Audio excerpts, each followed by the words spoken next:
What is happening, you beautiful bastards? Welcome back to another week. This week, our guest is Kristy Sumner. Kristy knows everything spooky. Yeah, she's a paranormal investigator, and she actually has an organization that she works with. It's called Soul Sisters Paranormal. And Grizz, what are your thoughts? Do you believe in ghosts? I don't. I'm on the fence about it. I think it's pretty evident in this episode that I don't believe it. Yeah, for sure. I'm open to listen, whatever. Now, whether you believe it or not, I think this is a pretty cool conversation that, she takes a scientific approach to things. And even if you think that ghosts are not real, as does Grizz, it's still well worth the listen. She's quite the character.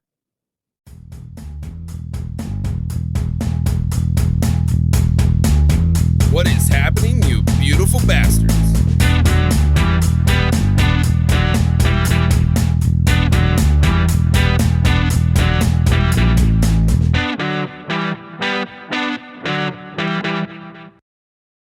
So, Kristy, you have a group or organization where you do, what is it, ghost hunting? Is that what it is? Or paranormal investigations? We do, yes. So the name of my group is Soul Sisters Paranormal. It's made up of myself, my twin sister, our younger sister, and a couple of female family friends. Mm-hmm. And so we go and investigate reportedly haunted locations. First for the historical narrative behind those locations, and then we try to couple that with any unexplained evidence that we find during our overnight investigations. Do you guys film all that, or do you just go there and do it for people? We film when we go to what we call commercial locations. So someplace like St. Augustine Lighthouse or West Virginia State Penitentiary. So we'll film for those. But if we go to a private residence or a private business, we will collect evidence, but we give that to the homeowner or the business owner. Mm-hmm. And it's up to them to release it if they want. We will not release any of those private investigations.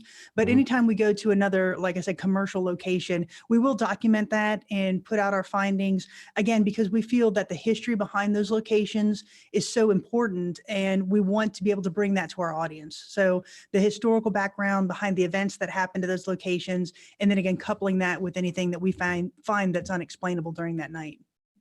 What made you get into it?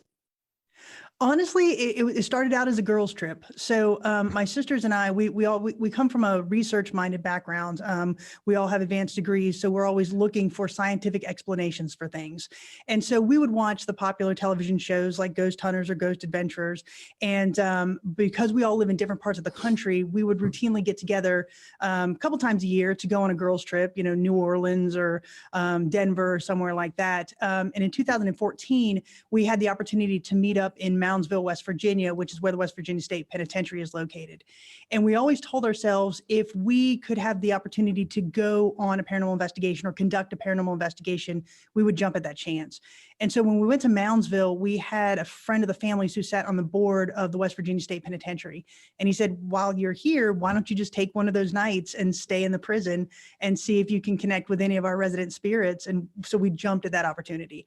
So we took a digital camera, some voice recorders, and we left that experience with what we felt was very compelling evidence, right? We were capturing footsteps. We were hearing men's voices, doors slamming in cell blocks when we knew that there was nobody there in those cell blocks. And so after that, we really decided to formalize Soul Sisters Paranormal and kind of conduct this as a professional paranormal investigation team. Now, I like watching those shows. I don't really watch them so much anymore, but I have gone a couple of times with people many years ago that I knew who did paranormal investigations.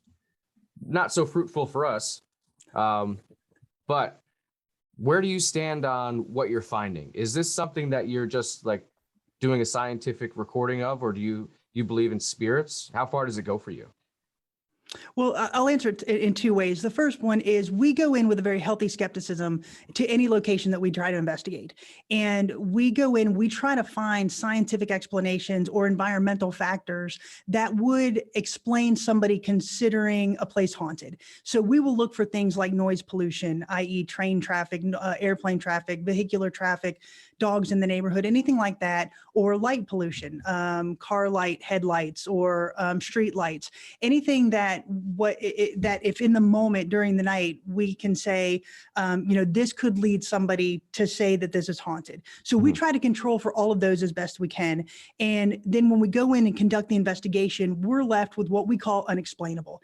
And the reason we call it unexplainable and not paranormal or haunted is because if somebody can come behind us and say, okay, well, it was this that we think caused the noise or the light, then we want to have that dialogue, because obviously we don't want to put anything out there that's not factual. So for us, it is that healthy skepticism. And when we control for everything that we can control for, and yet we're capturing voices or we're capturing anomalies that we can't explain, then we put that out there as, again, unexplainable. So because of what we found in the locations that we've gone to, for me, I do believe that there is spirit activity. I believe that when we die, there is a possibility that our spirit, for whatever reason, has the opportunity to stay behind, kind of closer to the veil, if you will, between this world and whatever comes next. And I do think that in some instances, we're allowed to hear that communication or communicate with that spirit. I don't think that everybody who dies becomes a ghost or a spirit, but I do believe there are some instances where we're allowed to communicate with spirits. And so I think we've captured some interesting evidence, again, that we cannot explain in the locations that we've gone to. And again, that just kind of heightens my belief that there is something after this. Yeah, actually, right before the show, that's what we were talking about as you had logged on here. And Andy had asked me if I think there's like an afterlife. And I guess for me to sum it up is the basic concept, like the Hollywood version of heaven and hell. I don't really think that that's likely, because there's too many different versions of it. But I haven't seen anything to 100% rule out something, Right. And then to your point, if you subscribe to the theory that we're made up of energy and energy cannot be created or destroyed, then we have to go somewhere. There has to be something after this. And, for me, it's almost peaceful and comforting to think that we're going to continue on after this.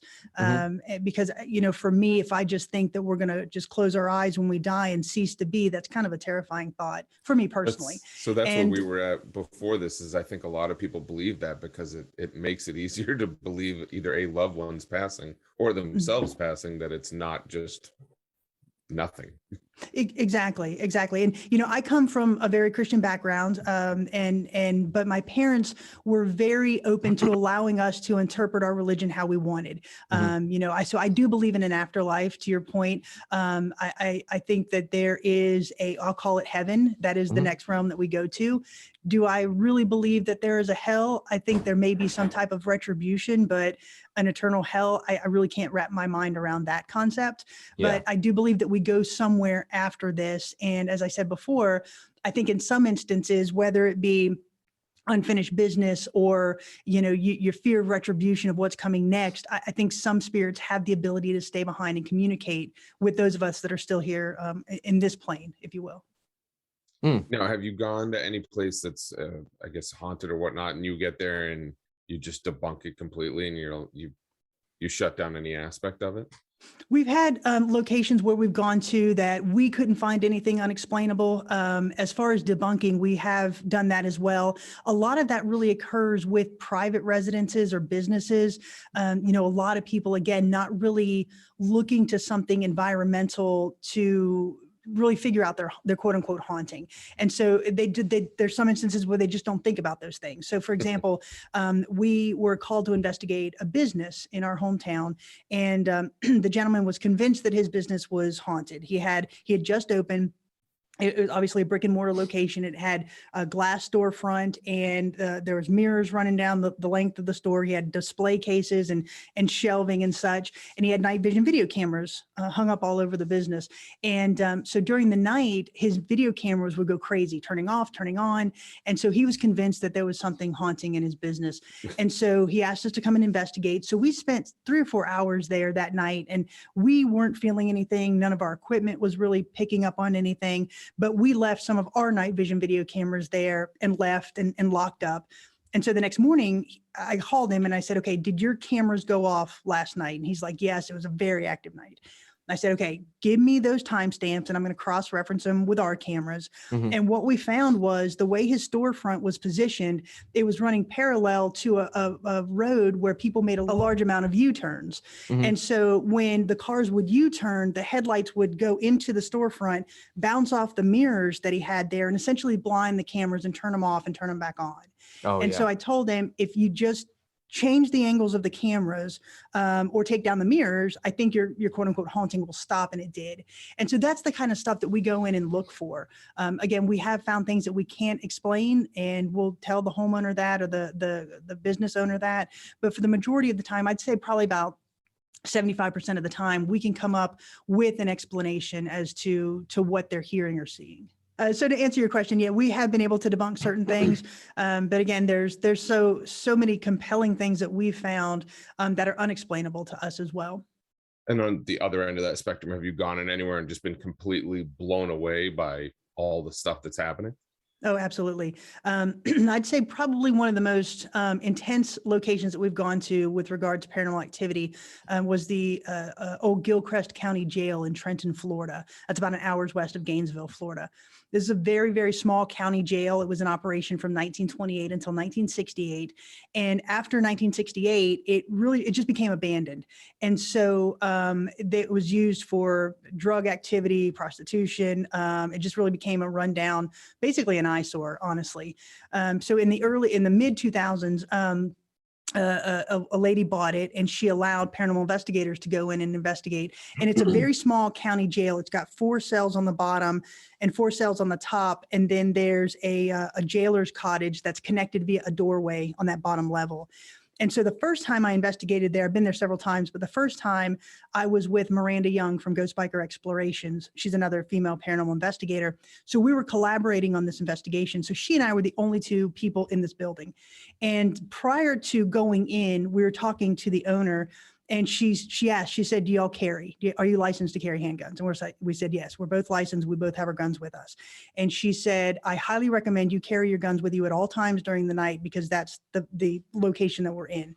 So we said, fine. So we had our guns in our holsters, and so we went in and we were setting up our equipment, and not really feeling anything. Nothing was really alarming in any way for about an hour. And so Miranda said, I wonder if they think we're law enforcement because we have our guns on us. And so we said, okay, let's just try taking them off and see what happens. So I took my gun off and I put it on a cot there in one of the cells. And as Miranda's taking hers off, she's putting it down on the cot as well. And she says, I'm going to put this down nice and slowly. And right behind us, a man's voice said, good. And there's nobody else in the building. And so after that, the night was really on. We were capturing what we call disembodied voices. We were hearing them audibly. Again, nobody else in the building with us. Our voice recorders were picking up phrases, full phrases. We were seeing shadow figures. We had night vision video cameras sitting beside of a laser grid, and shadow figures were running back and forth through the laser grid on command. And basically every piece of equipment that we had that night was giving us some type of an indication that something was acting upon it. So I'd say that was probably the most active and really eye-opening locations that we've been to. I've actually been in a lot of really old buildings because I used to do mechanical service. So I'd go into a city where, like Hartford, Connecticut, for example, there's some pretty old buildings there. And I would run across situations where I was seeing similar kind of things, but I'm alone in the deepest part of the basement of a building no one ever goes to. Wow. The lights don't work very well. I would, it sounded like people were talking at the other end of the basement, or I'd walk around a corner and the shadows looked like somebody going around the corner ahead of me. Made me deeply uncomfortable. I don't think I'd want to do that. How do you guys handle that? How do you guys handle that when you're in this place alone on purpose? Well, I'm not going to say we're not startled. You can't be sitting in a maximum security prison or a former prison and hear a door slam and not be startled. Yeah. But for us, when you go in there again with that sense of exploration, it really does become about the investigation. So you really get zoned in the moment. You really are kind of functioning on kind of a different level, if you will, because first of all, you're not relying on sight most of the time, because all the places that we go into are typically dark. dark. And so your hearing becomes extremely acute. Your sense of smell becomes very acute, sense of touch. And so, but when we're in it, we've been doing it for so long that it's just really exciting to us. And when we hear something like that, we actually go towards it to see if we can figure out a reason why it's occurring, or to come up with some type of an explanation as to why it's occurring. But in some instances, we just can't find that plausible explanation. An example of that was we were at the Grand Old Lady Hotel in Balsam, North Carolina. This is a 3-story hotel. It has about 100 guest rooms. It was built in 1905. It was very opulent for the time. Hardwood floors, grand sweeping staircases, and it was part of the railway system there going through the mountains of North Carolina. And so in the 1960s, 70s, it really started going into decline. And the current owner, she wanted to really bring back the former glory of this location. So there's no televisions in any of the rooms, no radios in any of the rooms. She really wants you to have that community spirit when you're there. So we investigated this hotel for an entire weekend, and we actually had the entire property to ourselves. So nobody else was on the property. Nobody else was in the hotel for an entire weekend. And so there was 3 of us, myself, my twin sister, Jenny, and Miranda from Ghost Biker. And so Miranda investigated on Friday night, and Jenny and I investigated on Saturday night, but we were all in the hotel for the entire weekend. So on Saturday night, there was a lot of stuff happening throughout the day, throughout the night, things that we couldn't explain. And on Saturday night, we all decided to sleep in a suite. It had 2 rooms, but there was only one of the rooms that had the door that goes to the hallway. So to go in, so there's an interior bedroom, an exterior bedroom, and that bedroom had the doorway to the hall. So we had a night vision video camera on the outside of the door and a night vision video camera on the inside of the door. So we had complete control of that environment. So we said, this is about 2:30 in the morning, 3 o'clock in the morning. And so you see us go in, Jenny and I are in the interior room, Miranda's in the exterior room, and you see us say goodnight, we turn off the lights and everything goes quiet. And about 15 minutes later, there's a man's voice outside the door and he's like, "Please don't go." And Miranda said, "Did y'all hear that?" And we're like, "Yeah." She's like, "What did that sound like?" I said, "There's a man standing outside her door." And she's like, "Yeah, that's right." And in that moment, it's one of those like, okay, I know I just heard this. I know there's no way anybody else can be on this property, but yet it's occurring. And so in that instance, it does become very, okay, you kind of go into that fight or flight situation. But we just kind of laid there and listened for something else to happen and eventually fell asleep.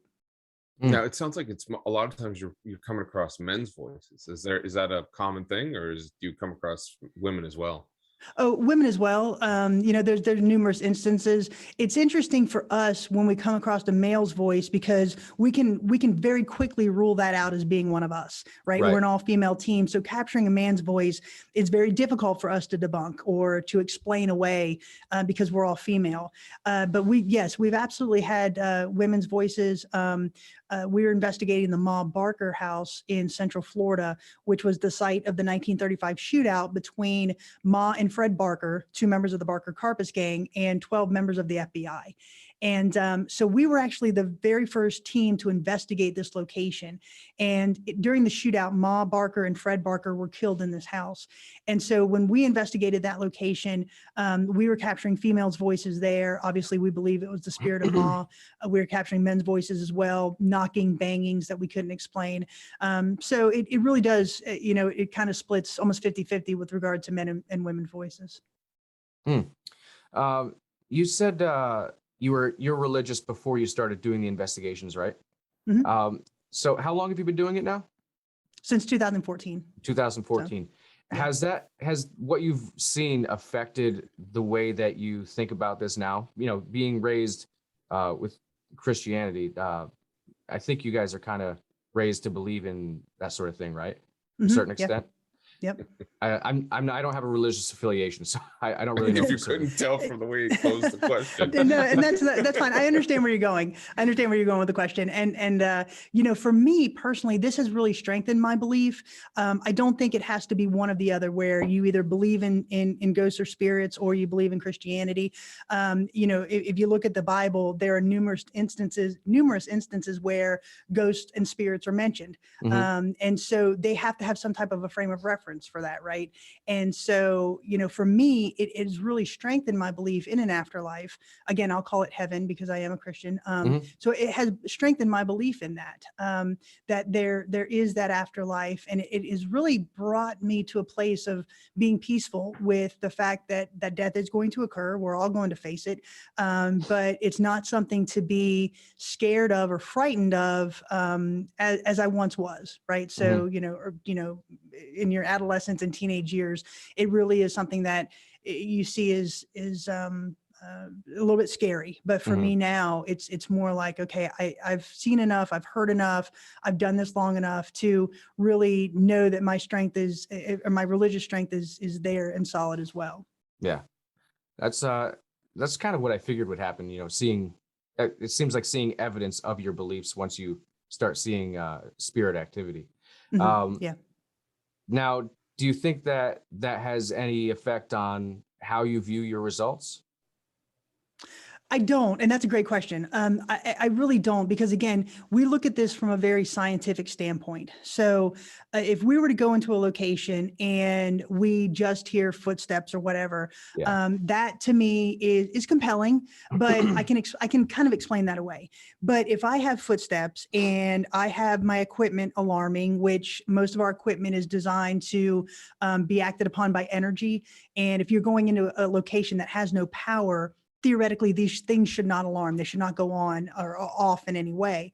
So if I've got my equipment going off, I've got audible voices that I know that there's nobody else there, I'm capturing footsteps, that really builds my case that something's going on here.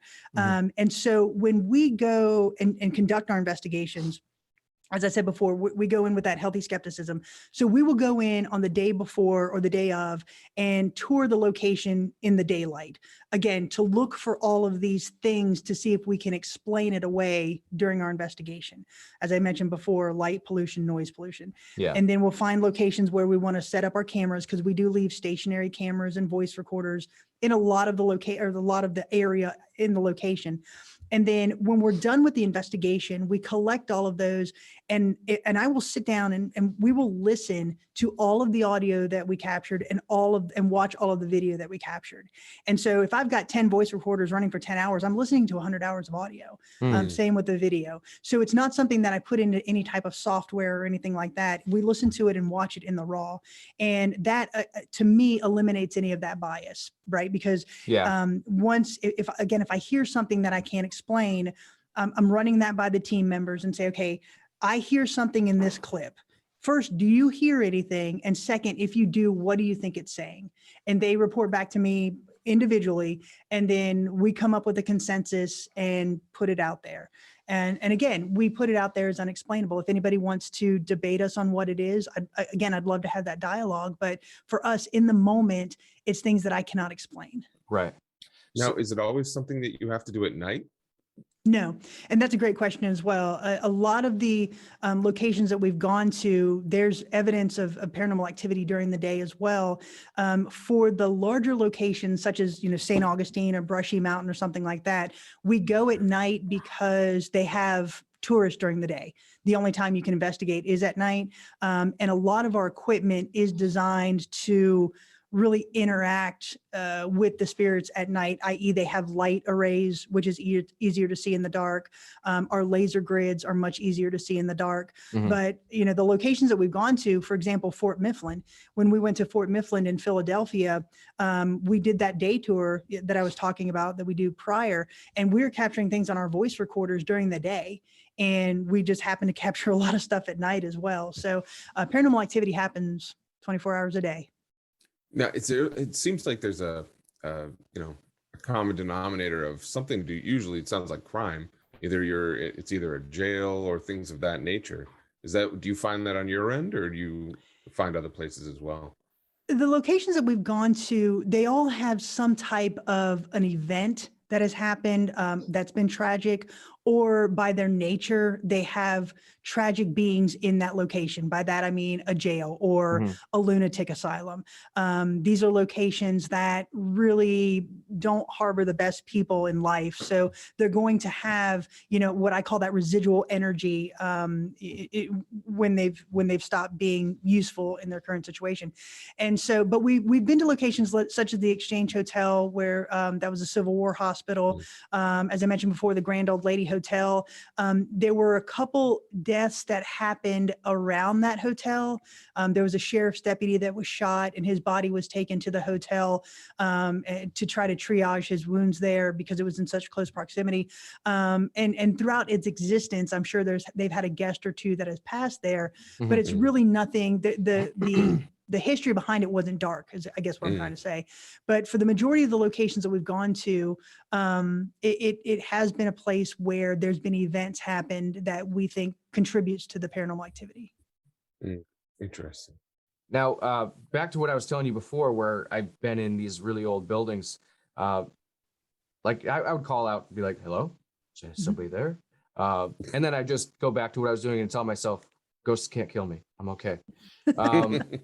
But I don't actually know that for certain. Have you ever been investigating something where you actually felt like you were in real danger?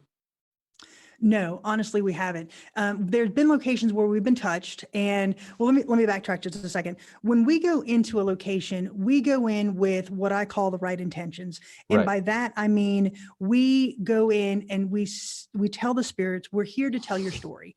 We don't want to provoke you in any way. We're not here to get you to cross over or move on in any way. We recognize that this is your dwelling. We only want to tell your story. And because of that, I think we get results, i.e. communication, either audibly or visibly. If we experience something that we consider dark, and by dark, I don't mean demonic, I just mean something that's a little bit more negative, then we'll back away from that space. So for example, we're investigating Brushy Mountain State Penitentiary. And there is the reports of a darker entity inhabiting the auditorium there. And so when we went in, you do feel kind of that heavy sense. And so we just left a voice recorder and a video camera. And we said, if you want to communicate with us, here you go. We're going to go investigate other cell blocks. But we also say that you're not allowed to touch us. You're not allowed to hurt us in any way unless we give you permission to touch us. And by that, I mean, if you're here, pull my pant leg or touch my shoulder or touch my hand. And we've had that happen. I've had my pant leg pulled. We were trying to communicate with a child spirit at the Exchange Hotel. And I said, if you're here, do you want to give me a high five? And I did feel something on my hand. And so we've had that type of interaction, but nothing that has been malicious or threatening or evil towards us in any way. That's still some creepy stuff. It is. I mean, it really is. It is. It's a different feeling, right? When your pant leg is being tugged on or your sleeve is being touched or something like that. It's a different feeling. I'd also question, like, if there was something that was that, you know, quote unquote dark, would it even care if you wanted it to touch you or not? Well, again, I don't think when we go into these locations, we are trying to communicate with what we think is somebody that had a human existence, right? They lived, they died, and now they're inhabiting this location for whatever reason. And most of the time we do find this in jails or prisons where you have those people that were essentially jerks in life, right? And they're going to be jerks in death. But I don't, because we go in again with that sense of respect, for us, up until this point, I think we've gotten that respect. It's not like we're not going to go in and thump our chest and go in with bravado and say, you know, I'm not going to believe you're here unless you throw a chair across the room. That's really not how we operate.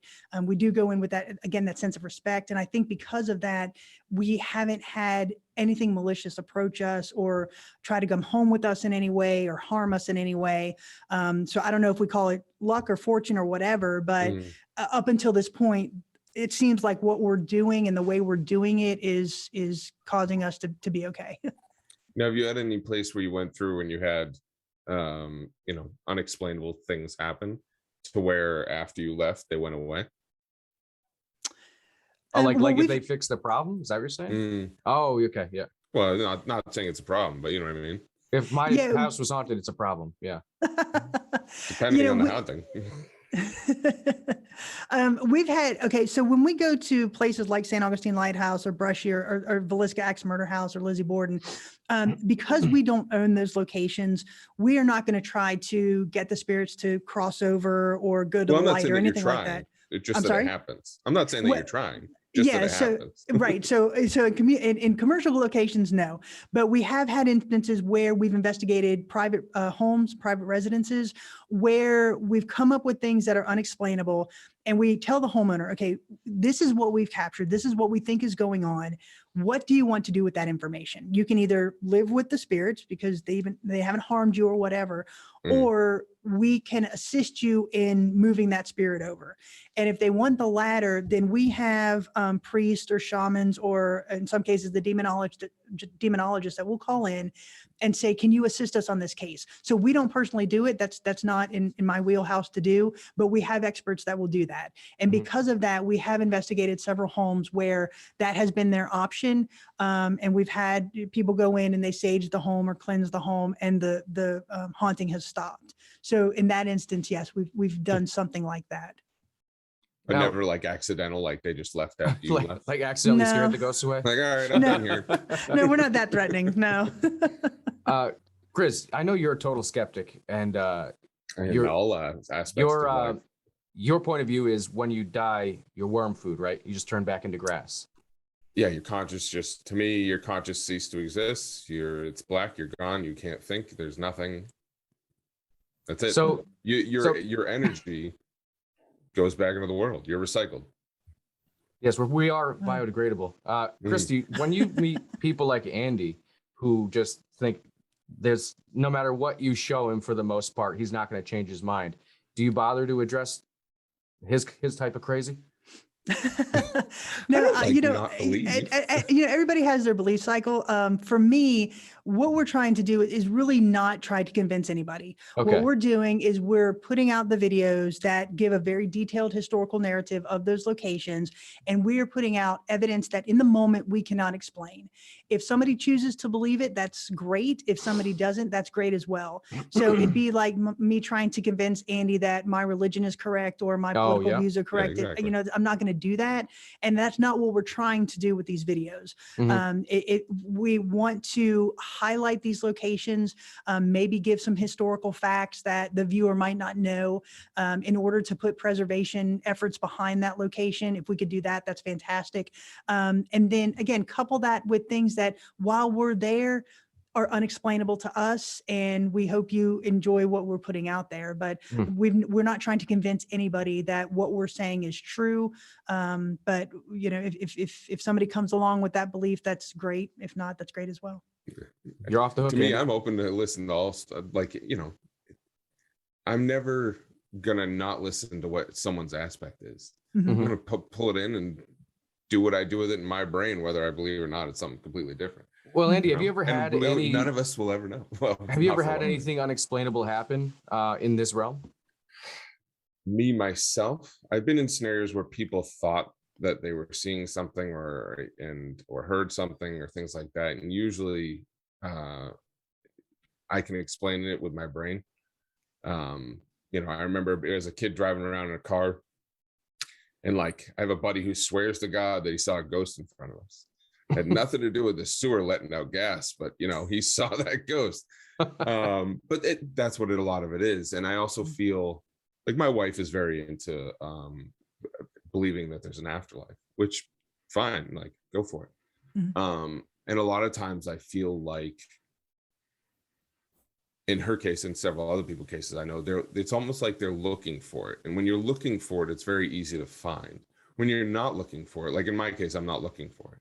Right. If Jerry gave this example before you came on, if like a specter walked in front of me, he thinks I'd be like, where's the projector? Right. But if I'm not looking for it, and no one's trying to convince me and I saw something like that, I would either think something's wrong with my body and I'm drugged, or what the fuck did I just see? Like, you know what I mean?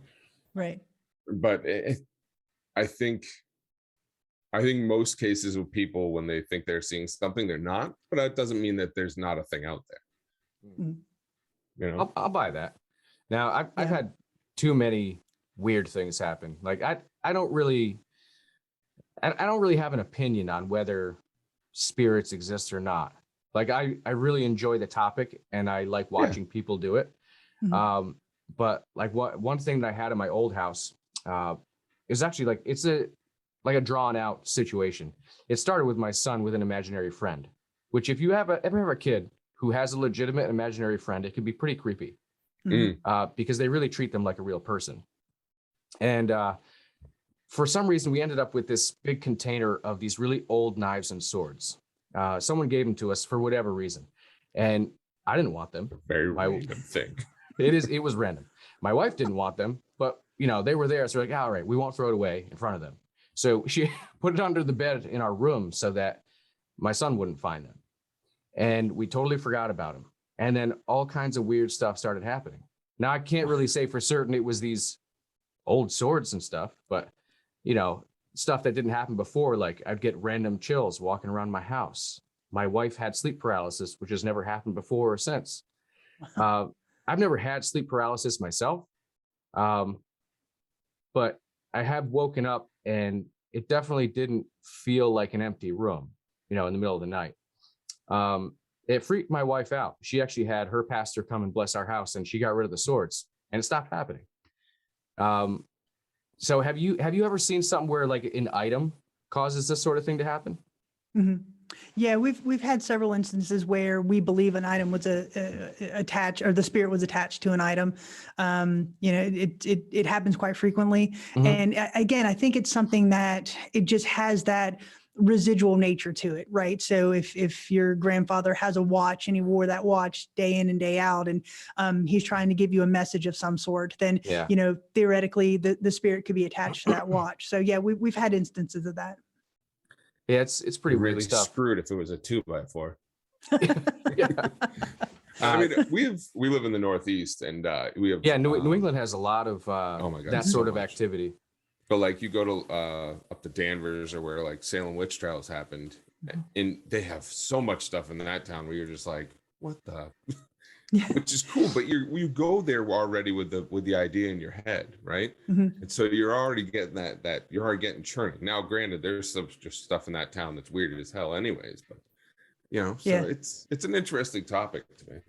Yeah, we actually investigated the Lizzie Borden house in Fall Rivers, Massachusetts last year. And that was a very interesting investigation. And again, to your point, you can go in and say, okay, I'm looking for ghosts. I'm here to look for spirits.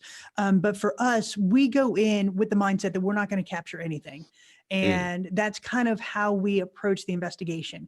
And then when we start listening and watching our audio and video, it's then we start picking up things to say, okay, there's something going on here. It's very hard to tell somebody over video that I got cold chills or the room felt darker or something like that. Obviously that doesn't translate, but if you couple that with the fact that I'm getting a noise or I'm getting a voice. So for example, we're again at the Lizzie Borden house, and as soon as we go into a location, we turn our voice recorders on, even if we're schlepping suitcases up to the rooms, right? We've got our voice recorders running.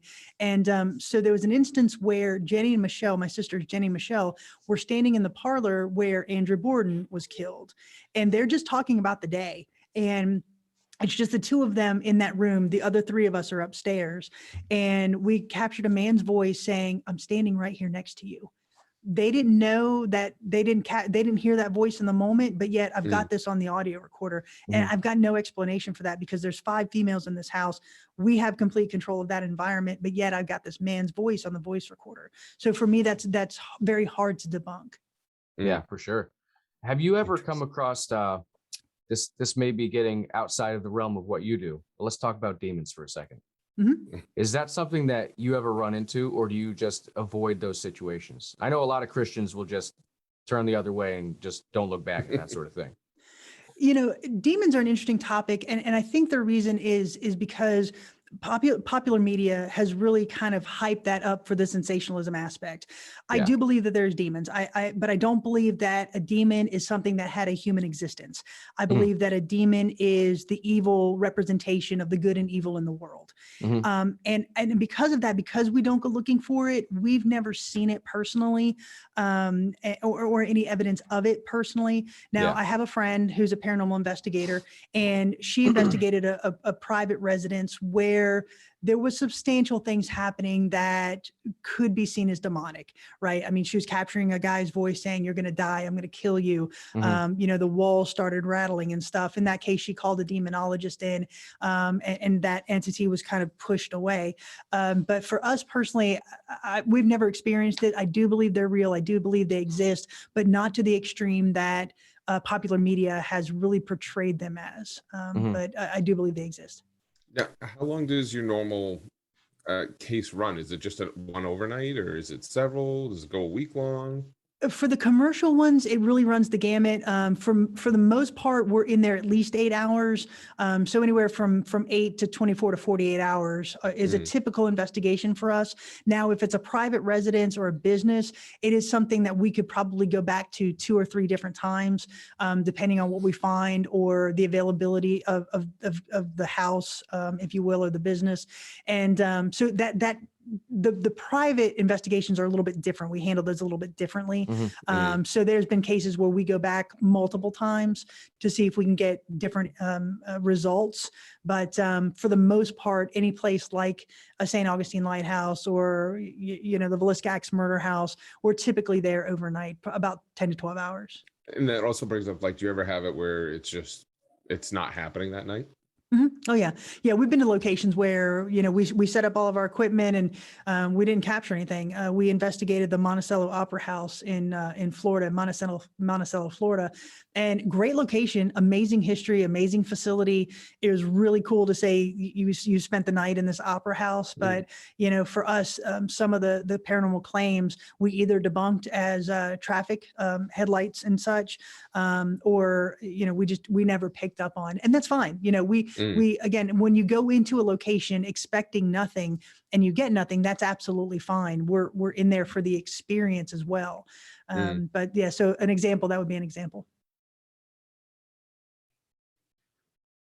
Now, are there any that you have to like revisit Oh yeah, years so later? we've been where to you Brushy actually Mountain do State end up Penitentiary a finding couple of times, and that location is just amazing. This is in Petros, Tennessee, and it was a maximum security prison from 1896 to 2009, and basically the worst of the worst were housed in this facility. And it started out as a prison that they used the prisoners to mine the coal from the Frozen Head State Mine, and so after the 1960s, when coal really started to decline, then it just really became overcrowding, and gangs, drugs really infiltrated the jail as well, or the prison as well. So when we investigated, it closed in 2009 and set abandoned. And so we were able to go in there and really investigate. The first year it was open for paranormal investigations. And the first night it was just my twin sister and I.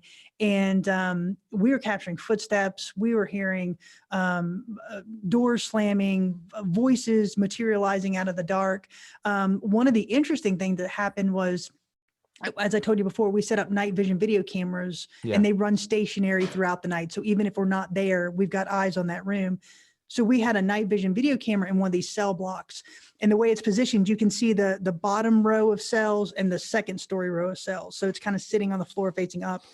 And throughout the night for probably about 3 hours, you just see rocks just coming out of the darkness, just pelting this camera. Boom, boom, boom. No idea where they came from. Yeah, right. So no idea where they came from, no idea the origin of these rocks. But I mean, you hear them physically hit the camera, like tink, tink, tink, hitting off this camera. And we're the only 2 people on the property. So obviously we're not throwing rocks at our own camera. So that was pretty fascinating. Then we went back a second time about a year later, and we captured a very cool shadow figure. We captured that on video, which is kind of neat. Voices, things moving. We had objects that were moving. So that Brushy Mountain is a great place to investigate. We've been to St. Augustine Lighthouse numerous times, the Ma Barker House. We went back on several occasions for that one. So yeah, we visited several of these locations multiple times. Do you ever Not have to our anyone try to pull knowledge. a fast one on you? And that's a great question. You know, when we go to these locations, as I said before, we're the only people in that location. So even if there's a docent that has to stay with us, or if there's a security guard that has to stay on the property of some sort, they don't know where we're going to set up. They don't know the questions that we're going to ask. They don't know the tools that we're going to use or the trigger items that we're going to use. So I think it'd be very hard to try to do that. And, you know, so for me, I can say that it has not happened to us. What's a trigger item? A great question. So a trigger item is yeah, well, essentially, yes. So Like your swords. it's an item that we'll take with us or that we'll fashion and take into a location to try to elicit a response. So for example, when we investigated West Virginia State Penitentiary for the second time, there was a prisoner there by the name of Red Snyder, and really bad guy. He was the leader of the Aryan Brotherhood. He was in there for multiple murders. He killed several members of his family. And when he was in prison, essentially he led all of the gangs. Anybody he wanted dead ended up dead inside that prison. So a really, really bad guy. He was in the solitary confinement cell down at the end of one of the cell blocks. And he had two vices in life. The first one was tobacco, and the second one was watching Days of Our Lives. And so every day they would wheel a TV in front of his cell, let him watch Days of Our Lives, and then take the TV away. So the reports are that his spirit haunts that cell block.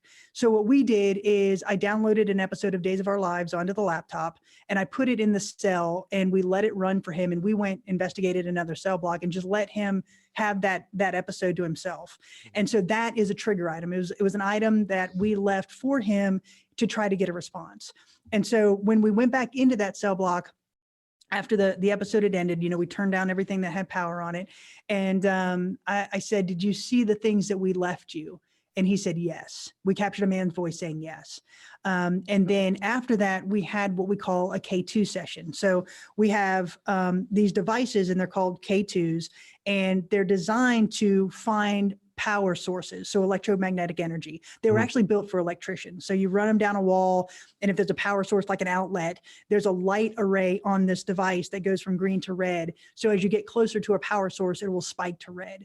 And so again, theoretically speaking, if there's no power on our person or power in the location, these things should never come off green. So we were standing there, and we had two of these devices, a black one and a gray one. And so we were asking questions. They were only about 2 feet apart. And so if you think if there's power acting on one, it's going to be acting on the other, but it didn't happen this way. So we would say, you know, if you're here, just go light up the black one, and the black one lit up. Okay. Just to confirm, can now you light up the gray one? And just the gray one lit up. So we had this back and forth session for about 20 minutes of him just, or something, acting on these two devices when we asked it to do so. And so at the end of that session, I said, "Okay, we're going to go. Thank you for communicating with us." And behind me, a man's voice said, "No, thank you." So again, it's kind of telling. And we used, again, those trigger items to try to elicit a response. Now, if you believe they're spirits or what have you, a lot of them, I imagine, are probably older, right? Do you have any that are just confused with how life is nowadays? Or what they're seeing, And that's a or great what question. people are doing in There have been some instances where we will go in and use things like from the time period.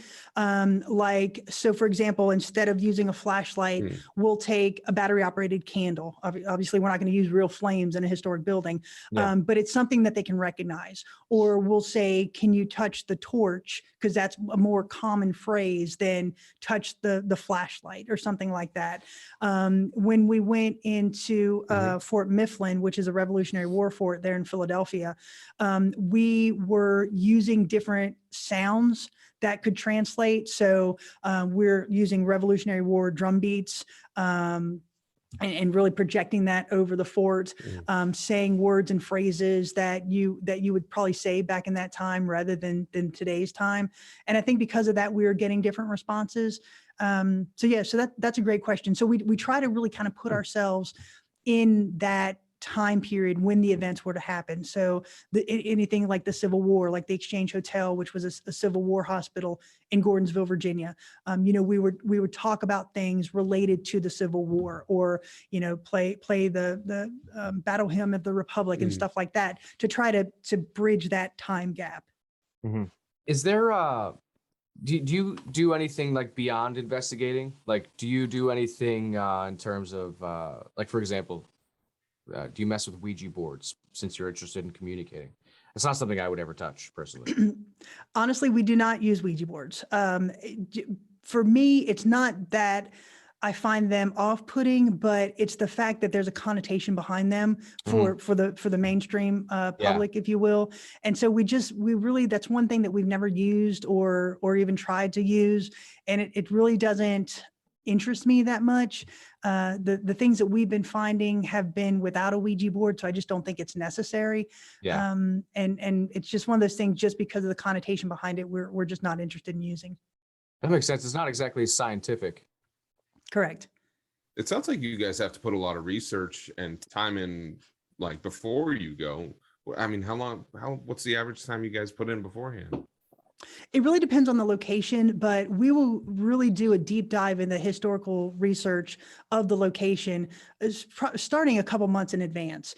So we'll look at the events. We'll look at anybody that is related, a historic figure that's related to the location, or times and phrases and stuff like that.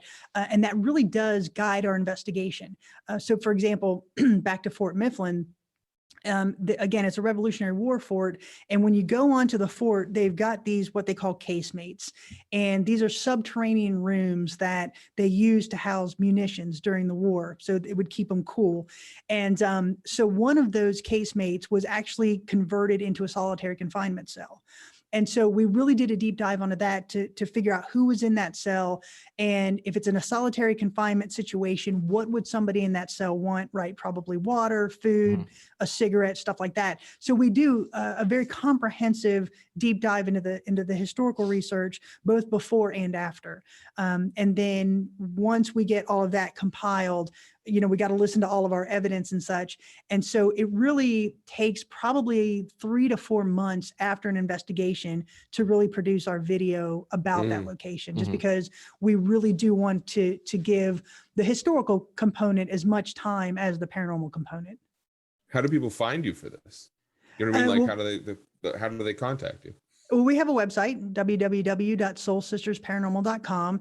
And we get, like I said, we get a lot of people with businesses and houses that will reach out to us, and we will absolutely investigate those within logistics. So for example, we had a woman from Haiti approach us and say, can you come down and investigate my house? Obviously, that's not logistically feasible for us. But we do have a pretty large network of friends throughout the country, well, actually throughout the world, that we can contact and say, hey, I've got this woman or this man that's contacting us, and is this something that you can take on because you're closer to the vicinity or something like that. And then the other locations, we either research because we want to go there, or they will contact us because of what we've done and say, hey, I've got this location, would you like to come and investigate it and do a video on it for us?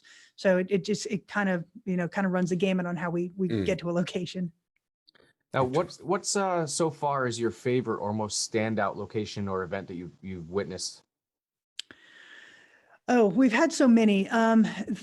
For us, going to these historical locations and actually having that tactile experience with history, every location that we've gone to has been phenomenal in that regard. I'd say probably the most outstanding with regard to paranormal activity, the Grand Old Lady in North Carolina was a great location, just because it was just a different type of investigation for us. The Ma Barker house, again in Central Florida, that location is really close to us because we were the first team to investigate that location. We were the first team allowed in, and just to know the history behind it and to be able to highlight that history. Once we completed our video on the history of the house and our paranormal findings, that really got us some attention from the local media. So newspapers and television shows really wanted to interview us about that. And it was fascinating because so many people came up to us and said, I've lived here my whole life and never knew that story. Or I'm from Marion County and never knew this house was here. So for us to be able to highlight that historical perspective and that historical narrative and bring that to the forefront was absolutely a thrill for us. And so I'd say probably the Ma Barker house is the one that is really the most near and dear to my heart. Now, it sounds like you do a lot of East Coast stuff. Do you ever touch the West Coast? We haven't yet, and again, that really is logistics. The farthest west that we've been has been Villisca, Iowa, for the Villisca Axe Murder House. Because we're all professionals in our respective fields, it really does take some logistic work to get all of us together at the same time and get us out there to a location. And because of the equipment that we take, I always drive. And so I'm not going to trust my equipment to the airlines. So I'm always driving to that location. So we have locations out there in California and in Texas and in Arizona that are on our bucket list. And hopefully this year or next year, we're going to try to make that happen. But again, right now, it's kind of a busy time for us all. I would say, what's the one that's pulling all of you? We want to get out to the Queen Mary out in California. And we also want to go international. So the very top of my bucket list is Leap Castle in Ireland. That's kind of like my number one. If I can get there, that's going to be awesome location. But really, there's so many places here in the U.S. that just have a fascinating history. That it, you know, just any state you go to just has a really cool history, cool buildings, cool locations, cool legends and lore that we'd love to highlight. I would say most of the ghost stories I heard was when I was in Japan. There are tons over there. Yes. Yeah. Japan has a different mindset on death than we do here in the United States. So they're very connected spiritually to their deceased loved ones. They feel that it's their duty to help them in any way that they can. So there is a lot of spiritual beliefs with regard to the deceased in Japan. Now, you had mentioned earlier that sometimes this comes with a lot of media attention. Are there a lot of misconceptions that you see come up often? And that's a great question. It really is one of those things that, you know, paranormal or ghost hunting, if you will, has really become popular in the mainstream with regard to paranormal shows, to movies and such. And it is different. For what we do, as I said before, we don't see anything demonic. We don't go into a location and have a production team with us. As I said before, we're only there for most of the times a night, where you've got these television shows that go in for 5, 6, 7 nights, and they investigate and put the entire show together. So for me, it's very, when I explain this about what we do, the major misconception is that you always get something that it's instantaneous, that I'm gonna go in there for 15 minutes, have a commercial break, find something, have another commercial break, and tell you what it is. And that's really not how it happens. I mean, a lot of the time, 90% of the time, we're sitting in the dark talking to ourselves, right? And that's the investigation. So there's not that instant gratification that you see in media. Also, the way I would describe it also is there's really 3 facets in the paranormal community. The first one is paranormal investigators, and that's what I consider myself. And we're of the mindset that we're going to go in for the historical basis of the location to really try to find evidence and debunk it if we can, but if not, put it out there. And then you've got ghost hunters. And ghost hunters, I would classify as those people that just kind of want to go in for a jump scare, or just kind of walk through a place and maybe get I heard something or felt something, and then they move on. There's really no connection there. And then you've got the TikTokers that just go in, want to do a live. They're here to say, oh my God, something touched me. They're trying to get their subscribers up. No connection to the history of the location. They don't even want to highlight that. They just want to tell you and their audience that they're in a scary place, and then they move on to the next. So I think social media has done a great job of showing people that we're out there doing this, but it also has kind of done a disservice to those of us who are really in it to promote the history of the location and legitimately put out things that are unexplainable to us. I don't know how you could go to a place like that, whether you're looking for paranormal or not, how you could go to somewhere like that and not want to learn about the history of it. Mhm. You know what I mean? Yeah, it is. It's baffling to me. For me, Totally. the experience of being in the Lizzie Borden house, right? Of touching the doorknobs that Lizzie Borden touched, or walking up the stairs of the St. Augustine Lighthouse, or being in Brushy Mountain State Penitentiary, or the Monticello Opera House. That to me is the thrill, right? And that is what is keeping us going. And to learn about the history is just so important. But I'm actually, where I'm sitting right now is a historic jail in Huntsville, Tennessee. So it was built in 1904. It was in operation until 2008. And so my business partner and I have opened a museum inside this jail. And we allow paranormal investigators to come in and conduct paranormal investigations. But we have had a couple of TikTokers that will come in. And it's just, they're like, I don't want to know anything. I'm just going to walk through it. Yeah. Oh my God, there's something here, man. Did you hear that? Did you feel that? Da, da, da, da. And then they're gone, and that's it. So for us, it's a little bit different than what we do. The only thing I could hope with the TikTokers, because I don't think you're going to get rid of them, is maybe if they spark someone's interest to further their, their hobby or whatever you want to call it. Yeah, and that's a great way to say that. That's our hope as well. Because the fact that we're losing the historical perspective, that we're losing these historical locations, that to me is it's just sad. But if you can find a way to preserve it, to get the knowledge out there, here at the jail, we're trying to do different things, different events to get kids in here, to get people who may not know the history behind this place, to get them in here to learn the history. And that's what is going to keep this building from being demolished. And so that's our goal with this. Yeah, unfortunately, you're not finding people going and they're not going to locations and reading up on the history of things anymore. If there's not a media on YouTube or otherwise that has documented it, it's just going to be gone. Yeah, you're absolutely right. Now, Grizz and I both are big into history stuff. And I actually share your experience when I go to a place that has a lot of history to it, where it almost has like a tangible energy, not even necessarily paranormal, just the act of being somewhere where that 200 years ago, some specific event with these people happened right where you're standing. It's almost like an electric feeling. I think that especially with the TikTokers, they're missing out on a lot of that. Yeah, I agree. It's one of those things where, it's just a different generation, and they're more in line with, I've got to get likes, I've got to get subscribes, and they're the type that will run through Gettysburg and not stop and think, people died here, right? I mean, or go through the Chickamauga battlefield where there was a field 200 yards long that during that battle, you could walk on the backs of the dead and not touch the ground, right? And so that when you hear things like that or see those monuments there in different places like that, and not be able to stop and realize what happened, to me, it's sad and it's discouraging. But that's why, what we put out really tries to highlight those things. And, it may not be sexy for kids of a younger generation, but it is putting out there that historical narrative of what we feel is important. Yeah, and again, I think you're all right, because to me, there's a few things in this world that no matter what are going to draw people in. Like anything to do with police or crime has always got a big following.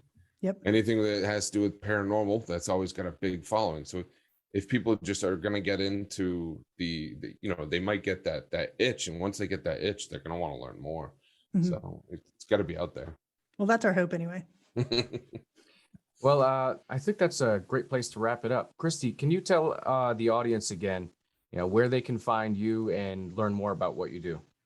Sure. So the name of my group is Soul Sisters Paranormal, and you can find us at www.soulsistersparanormal.com. We're also very active on Facebook under Soul Sisters Paranormal, and all of the videos are on our YouTube channel as well under Soul Sisters Paranormal. But not on TikTok. I have we do have a TikTok account, but I only have like 4 little video clips, and it didn't really go anywhere. Yeah.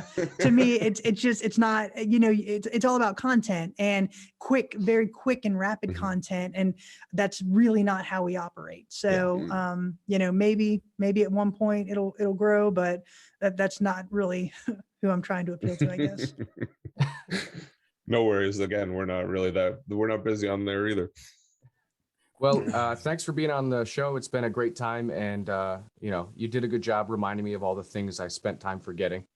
Now I'm gonna be uncomfortable for a while again. Jerry's not gonna sleep for the next month. Well, thank you both for having me. I really do appreciate it. Well, Grizz, I know I asked you this at the beginning, but I'll ask you again now that you've heard some tales. Do you believe in ghosts? No.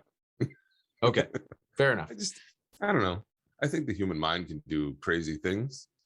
And if we really want to believe something, we're going to find it. Yeah, it's somewhere between ghosts and the phenomenon called, I think it's pareidolia, where humans see human features in things that are not human. Oh, yeah, absolutely. But, paranormal, if it is real, this is just in case, I'm not going to fuck with it. It's not something I want anything to do with. I mean, I don't see a reason to fuck with it. There's a lot of things like that. I'm open to listen and to believe, but, or I guess not believe, but I'm open to listen and take your part in, but I don't have to believe in it. No, but you know what I really like about it is I love the stories and the history. Yeah, because absolutely. Especially with paranormal investigators, they go deep into the history of what's going on at a location.